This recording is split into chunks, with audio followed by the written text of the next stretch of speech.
Hi everyone, it's Ella from Ella Web Design and welcome to my podcast from 0 to 25K. And today you are for a treat because we are joined by Meg Roundell Greene, a sales expert and marketing leader who is passionate about creating wealth and success for women on their own terms. So she's for us. Simple as that. Meg, how are you? Yeah, I'm really good, thank you. Thanks for having me on. Thank you very much for your time and being with us. Meg, would you like to introduce yourself before we will start? Yeah, well, you pretty much summed it up, Ella, so thank you. But yes, I'm a business coach specializing in sales mindset and selling, specifically for women entrepreneurs, because we have just different sets of thoughts and beliefs about ourselves in the world, I've discovered, when it comes to business. So I have 3 boys. I actually have a 12-year-old, a 10-year-old, and a 3-year-old. And yeah, a little one. And actually I started my business at the same time pretty much as my baby, so I grew them up together, which is interesting. Yeah, it's very interesting and it's very challenging, I can Yes. imagine. Yeah. Okay, dokie, so let's start. So tell me how the whole journey has started. What was the main reason? And yeah, you said you were 3 years. You're 3 years already in the business. Yeah, so I actually quit my job. So I was working in the corporate world at LinkedIn, kind of training companies how to use the platform for advertising and content. But I had 2 boys at the time and was commuting, and just stuff was just falling apart. Kind of the family, it was just not the dynamic I wanted. Yeah. So I quit and just did not work for a year and a bit, got pregnant, had the 3rd baby, and then thought, I actually would like to do something. I would like to use my brain for something. So I started as a kind of social media strategist, a LinkedIn strategist, personal branding. I didn't really know what I was doing. I just started and thought, let's see where this goes. I think many of us can resonate with this because, to be honest, my story is exactly the same. Like once I had my babies, I decided, no, I don't want to be stressed every day. Will I, be on time before the crash will close or not? And yeah, I decided to start my own business. Tell Yeah. me, how long it took you to get to 25K? Well, this is interesting. This is just what I was doing before our call. I was looking at my account to see the timings of it because I've never asked myself this question. So I'm so glad you asked this. I think it took me about 16 months. So like I incorporated my business in 2019 and then I think I made around 7,000 from 2019 to 2020 that year. Yeah. And then I think I made it bumped up to 25 in 2021. So it took me like 16 or 17 months. Have you been working full-time or part-time? How much time have you been spending on developing the business? Well, I think 2020 was an anomaly. We'll just park that year because that was it was homeschool and I mean, who crazy. worked what hours then? No one knows. But like my intention is full time, but then with 3 kids, it never is full time, if that makes sense. Yeah. So I want to say 30 hours a week, but in reality, with the stuff that you just have to do that comes up unexpectedly, it's probably less than that. Right. And tell me, what were your biggest challenges? Well, that was the biggest challenge, not having childcare and a new business. That was a huge challenge. And I carried on going. And now I look back, I'm like, what on earth was happening? But I was making money and still managing to do client calls. That was a huge challenge. I actually wrote this down because it's such a good question. Another challenge that I had was, what was it? I had to figure out how to have processes and systems in my business because of hiring people. That was a huge challenge. And in fact, it was a mistake that I made to hire people too early. So I had to go through the whole learning experience of like, oh my goodness, what are my systems? What are my processes? How do I teach someone how to do this before my business was at the right level? So that was a huge learning curve. So how many people do you employ right now? None now, No, okay. because I'm running a super lean business, and you actually don't need, this is what I would like to say and share with your audience, until you got to 100K, you don't need anybody else. Yeah. And this is not what people teach you. Like sometimes, I feel that I would need some help. Like I don't need help, like full time, but I will need some help, for example, to help me write the blogs or, take over my social media. So, Yeah. but yeah, you have to get to this 25K first, and then you can Yeah. think about You hiring. have to get there first. And also, in fact, this is how I coach my clients, the skills you develop in those areas of creating copy or figuring out how to put together a website. We were talking about my website and I was a bit embarrassed because it's not great, but those skills are skills We you can do work need to on make it. 100. Yeah. But you need those skills to get to 100K. Yeah. So in fact, if you eat into your profit early, you're going to stay at 25K. Yeah, big time. And what I wanted to ask, what was the biggest mindset shift? Because before you were employed, you were working for somebody else, and later on when you start your own business, it was, in my case, it was completely different story. Like I have a background in marketing, but when I started to work for myself, it didn't apply, just didn't apply. So Yes. what was the mindset shift in your case? Oh my goodness. So this is so good. It's such a good question. I think the main one was, oh, there's no rules. Hooray for one. But then also, oh crap, for a second, because when there's no rules, you're like, I'm in charge. So you really have to up level your identity. Yeah. As like the owner of a business, not just, I'm not a solopreneur, I'm not a freelancer. And I think loads of women fall into this, oh, I'm a solopreneur or I'm a mumpreneur, which is all good. But it's like that transition from the person just delivering the service to actually being a business owner. And that shift requires you making decisions for the long term, not like what's happening this month. Yeah. You just have to change how you think sometimes about it's yourself. difficult, especially, when you're starting your business, you are very impatient and you want to get the results quickly, instantly almost. And when it's not happening, then you start to panic, and then you start, jumping from one thing to the other. And as you were saying, there's no rules, and you don't know, what you're trying one thing, but it doesn't work. You're trying the other, so you're jumping around. And so how to change this mindset, how to just decide that, okay, I have to think about the future of my business, what will be the most important for me. Yeah, that's so good. I think it comes down to building trust in your own decision making. And this thought that like, I'm going to try this for a period of time, and I'm not going to allow myself to be distracted or to be influenced by other people. But that only comes from trust. How you do it? especially when you are trying, you are on social media. So it's so difficult, to stay not distracted. Because you are bombarded with, free training, with freebies, with all this stuff. It's so difficult to stay focused. How you do it? It is. I choose one person that I'm going to take advice from who has done something that I want to do, and I ignore everybody else apart from my clients. So I've got potential clients I interact with, and the one or maybe two people that I like their stuff, it makes sense to me, and I'm like, that's what I'm going to take and absorb. Everything else I ignore, but only from doing it over and over again and being in the overconsumption mode of like, sure, free trainings. I'll go to it all. Like, I'll take everything and anything. And there's no harm in that, but you do get good at filtering out the stuff, if that makes sense. Yeah. And I think also, the first year, you have to try the things as well. You do. Yeah, because otherwise you start you'll find messy. it yourself. Yeah, you start messy. And there's no shame in it. Yeah. That's how everybody starts. I don't think so. There's other way, to figure out.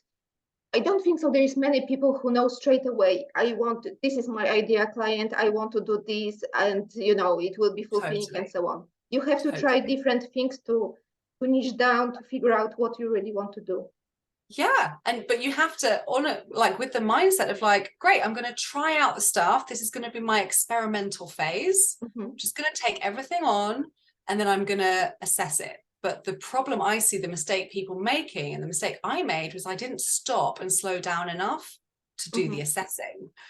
I just kept moving on to the thing, which is why it took me 16 months or 17 months to make the 25K. Yeah, so that's why it's much better when you have this one person that can be your sounding board, and Yeah.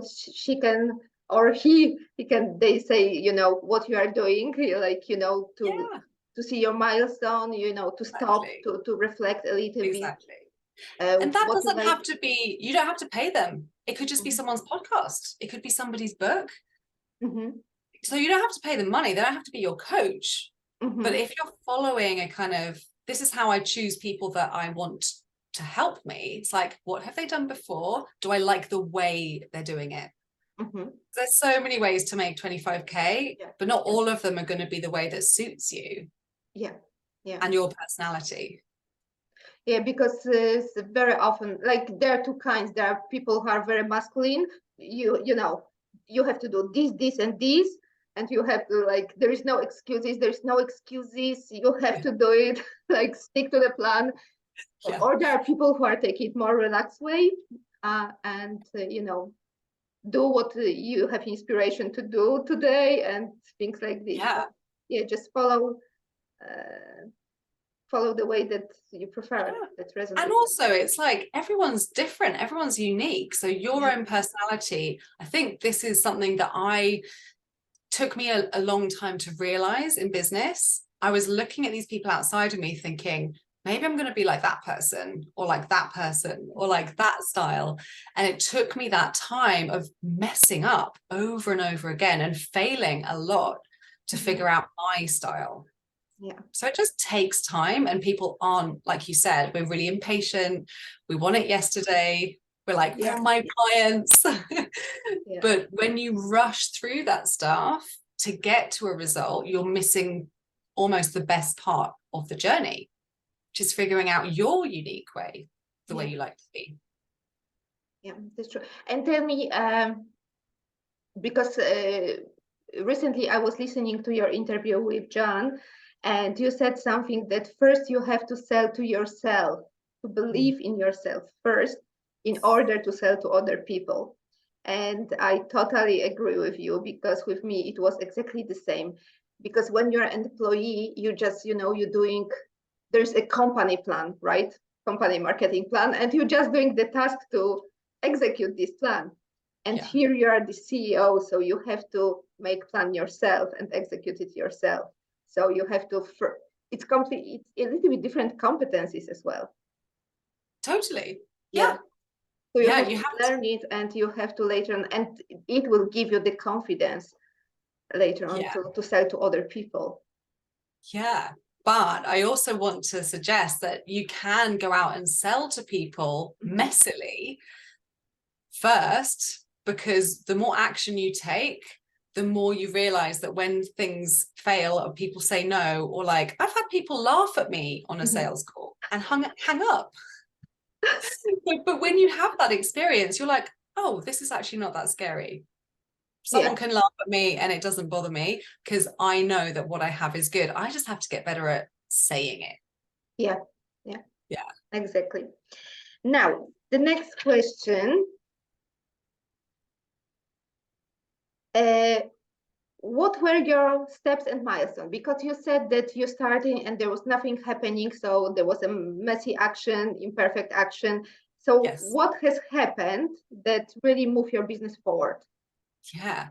Okay, so the first thing that happened that really helped me was I started to pay for help.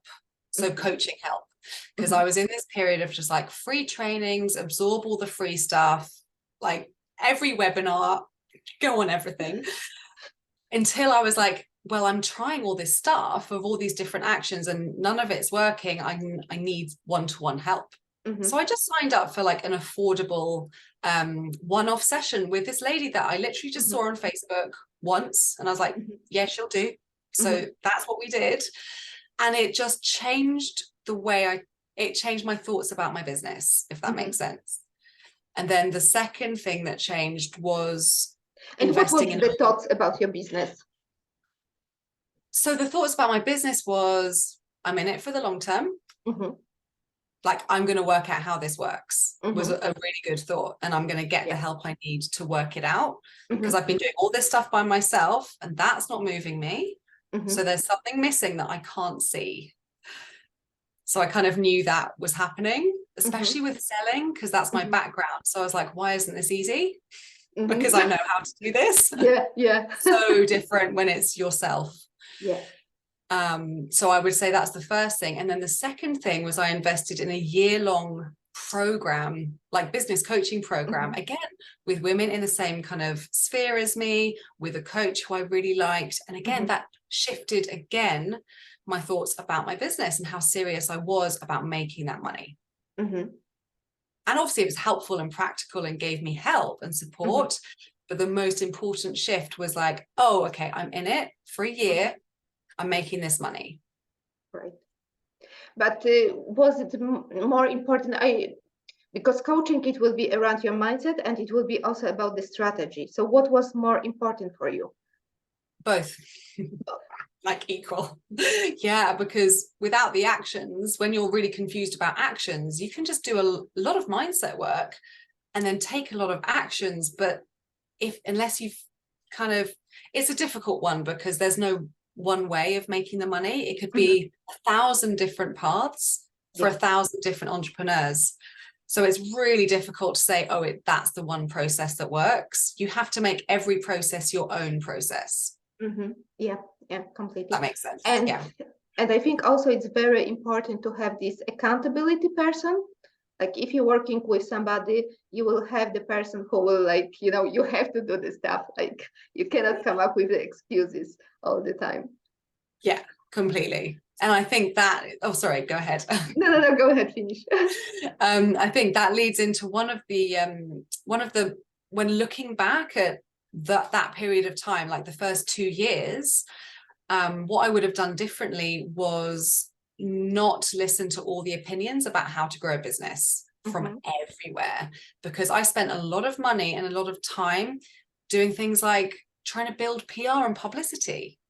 Yeah, but I had nothing behind me. I hadn't done anything. Does that make sense? So I was like over here worrying about this stuff when in fact I should have been worrying about just selling more, like pricing my offer the right way to sell more, because that would have just moved me further quicker. And what would you suggest to people who are just starting out? It's better to because there are a few schools that you should offer some work for free just to get this first client and this first experience and just to figure out the things what you like to do, or to have like normal prices. I think both. I think doing work for free is great because you get good, you get in front of people in the world, real humans, instead of being on social media, like typing. So you actually have to deliver value to somebody and they are still paying, they're just paying with their time. Yeah. So I don't think that exists. I think, yes, do the work for free until it doesn't feel right to do it for free, until you're like, no, I'm going to start charging, and then just charge what you can charge without feeling sick. Yeah, is my advice. Meg, and one more question, because the time is flying. What is your advice for moms that are working, they have very limited time to work on their business, they're just working when the kids are at school. So what one activity they should focus on daily to move their business forward? Such a good question. I'm so glad you asked this, because lots of women are in this boat. I think the main thing is, well, there's two things, if they can do two things. The first one is meeting lots and lots of people, whether it's online, in person, book club, dog walking, whatever. Like just meeting lots of people, then telling them about what you do. Right. Again, that can be online, it can be in person, it doesn't matter. So those are the two main things I would suggest. If you've got like 10 hours a week, 5 hours a week, if you filled those hours with those activities, you'd move really quickly. And the practical tip, how you can talk to people, without feeling like, you're meeting new people and you won't be saying, oh, I'm a web designer. This is, again, a good question. It's just like bringing it up. Like you would say, oh, I'm a mum. Mm-hmm. That makes sense. Just in normal conversation. Oh, this is me. It's like you shift your identity of who you are in the world. You're like, yeah, I'm a coach or I'm a web designer. What do you do? Mm-hmm.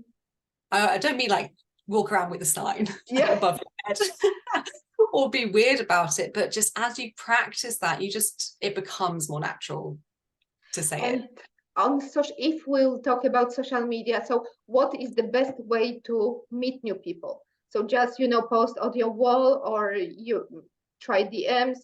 What is your advice here? All of the ways. So someone asked me this question recently and they were like, so how did you grow your business? And I was like, I threw everything at it. And then I was like, see what sticks and then do more of that. So I have done all of those things, post on like live video, post on my feed, groups, DMs. There's no right way. Yeah. And what works the best for you? Posting on my feed, my public profile, my personal profile, and video. And video. Those things. Yeah. Yeah. And what channel is your favorite one? LinkedIn more and more so now.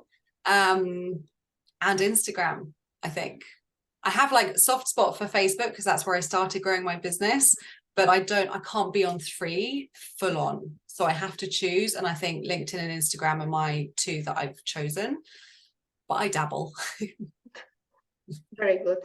Okie dokie, Meg, thank you very much. So just to wrap it up, everything, go meet people and introduce yourself and do what you say and tell everyone what you do. Yes, absolutely. Yeah. And I think right now also the collaboration with other businesses is also important that has, similar audience, but they do that you are not compete with your services, but they have similar audience is also a great way to 100%. Yeah, it's a brilliant way of like boosting your profile with other people's audiences. People have collected your audiences. Remember this. You don't have to go find new people. They've already been gathered by other people. So go partner with them. Great. Thank you very much for today. Meg, tell us if somebody would like to follow you, where is the best place to find you? Yeah, you can follow me on LinkedIn. I'm Meg Roundell Greene on LinkedIn, or on Instagram, it's Meg_RG_coaching. Perfect. And you also have a training coming up? Would you like to? Yeah. Yeah, it's the How to Sell More workshop, which is anyone who wants to create more steadiness in their business. And it's coming up on the 21st of February, which is a Tuesday. And there's a link you can register and it's free. Perfect. So I will leave all the links in the description of this video or podcast if you are listening. So thank you very much once again, Meg, for your time.